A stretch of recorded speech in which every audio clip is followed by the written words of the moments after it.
ഇന്ത്യയിലെ മുസ്ലിമീങ്ങൾക്ക് ഇനി അങ്ങോട്ട് പഴയ കാലത്തെ പോലെ ഒന്നും ജീവിക്കാൻ ഒരു വലിയ കഷ്ടപ്പാടിന്. ഇത് കേൾക്കുമ്പോൾ കുട്ടികൾ വിചാരിക്കുന്ന മുസ്ലിം ആകണ്ട. നമ്മളെന്തിനാ ഇത് മക്കളോട് ഇങ്ങനെ പറയേണ്ട കാര്യം? ആര് പറഞ്ഞു ഇന്ത്യ മുസ്ലിങ്ങൾക്ക് ഇവിടെ ബേജാറാണ്? ആരെങ്കിലും ഒരാൾ രാഷ്ട്രീയത്തിലോ മതത്തിലോ അല്ലാത്തതിലോ ഒക്കെ ഇവിടെ എന്തെങ്കിലുമൊക്കെ ഒന്ന് പറയുമ്പോഴൊക്കെ ഇത്ര പേടിക്കാൻ നിൽക്കേണ്ട കാര്യമുണ്ട്? നമ്മൾ ഇബ്രാഹിം നബി അലൈഹിസ്സലാമിനെ നശിപ്പിക്കാൻ നമ്രൂദ് ഒരുക്കിയത് വലിയ അഗ്നികുണ്ടാരം.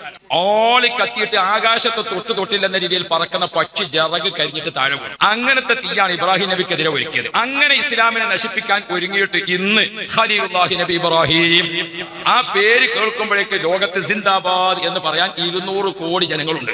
നമ്രൂദിന്റെ പേര് കേൾക്കുമ്പോൾ സിന്ദാബാദ് എന്ന് പറയാൻ ആരെങ്കിലും ഒരാൾ ജീവിച്ചിട്ടുണ്ടോ?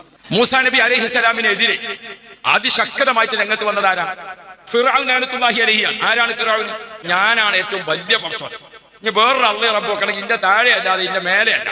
അതാണ് ഫിറഔൻ. നിങ്ങൾ ഓർത്ത് നോക്കിയും കലിമുല്ലാഹി മൂസ 200 കോടി ജനങ്ങൾ ഇന്നും പറയും സിന്ദാബാദ്. ഫിറഔന്റെ പേരിൽ സിന്ദാബാദ് വിളിക്കണം ഒറ്റ ആളെക്കാണ് ചെയ്യും. അതുകൊണ്ട് ഈ ഇസ്ലാം ഇവിടുന്നാണ് ഇല്ലാതെയാകും എന്നൊന്നും ആരും വിചാരിക്കണം. നമ്മുടെ വീട്ടിലൊക്കെ വളർന്നു വരുന്ന കുട്ടികളെ കേൾക്കത്തക്ക രീതിയിൽ ഒരാളും അത്തരം താഴ്ന്ന ചർച്ച ചെയ്യരുത്.